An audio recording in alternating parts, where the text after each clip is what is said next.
Good morning, Colby College. I'm down here on the ground again.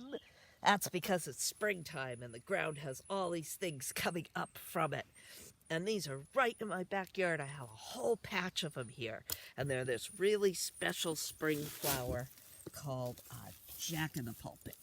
So, my first question to you is, do you know what a pulpit is?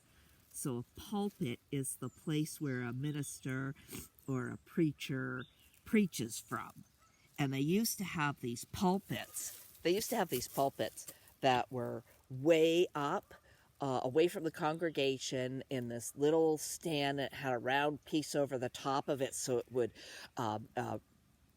deflect those sound waves downwards. So, because, they didn't have sound systems. Like, this was their sound system.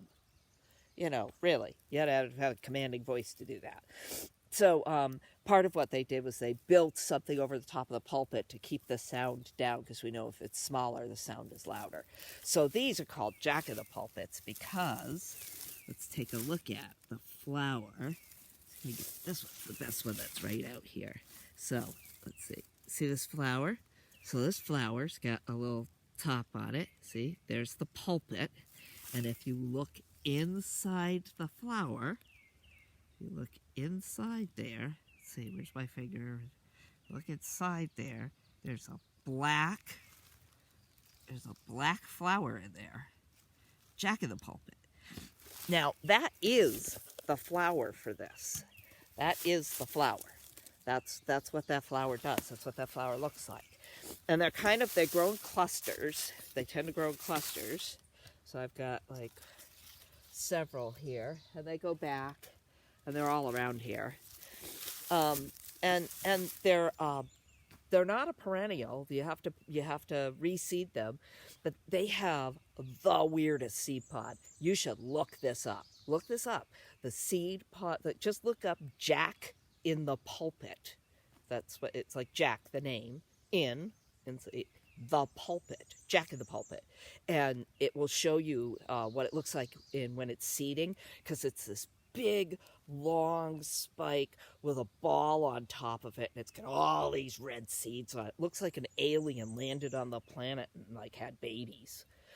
It's the coolest looking thing. But that's why they're all around here, is because when that thing goes to seed, if I could get to them before the chipmunks do, because the chipmunks love them, if I can get to them before the chipmunks do, I plant them all around. But you'll see that there's so many seeds. There's so many seeds. I mean, I got 1, 2, 3, 4, 5, 6, 7. This one got kind of eaten by something. 7, 8, 9, 10. There's 3 or 4 more down in the rock wall. So they're all over the place here. And that's because the chipmunks love those seeds. And should a bear come through here, these are really small. They tend to grow much, much bigger in swampier places. My yard's a little dry. And so if you see these other places, they could be much bigger, like twice the size of these.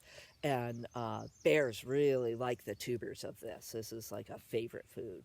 The tubers of this, the tubers of the marsh marigold, the tubers of skunk cabbage. They'll eat the tubers of false hellebore too, but they don't like it so much. Because this time of year, food's a little scarce. Early spring, food's a little scarce. So before I go from you today, I just wanted you to know that some of you guys think I know everything and it's Miss Dinner, she knows everything about outside. And just as I was coming out here, I found something I don't know. I'll look it up. I'll figure it out. I went, oh, look, there's oak gouty gall. Whoops. Right here in my yard. Oak gouty gall coming right off this tree. And then I realized that's a maple tree. So this is not oak gouty gall, because of course you find on an oak tree. But you could tell that this was definitely some kind of gall, because many wasps will use this technique. They disrupt the cellular system of the plant itself. And this one has disrupted the cellular system of the stem and asked the stem to create for it this whole structure in here where it then lived and had its babies and then left. And who knows what kind of wasp this is. Yeah, there is nothing in here. This is empty and old and brittle. So I'll keep an eye out for it. It was on a maple tree. So I'll keep an eye out for it, try and figure out what that is. So see, that's what I do. I find these cool things. Guys, this is in my backyard. I don't know how I missed it, but, you know, I miss stuff all the time. That's why I go back and look again. Just because you didn't see it doesn't mean it's not there.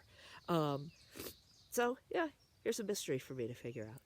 Have a happy Monday, Colby College, and good luck on your last week of remote learning. This is Ms. Studer signing out from your Red Fox Report.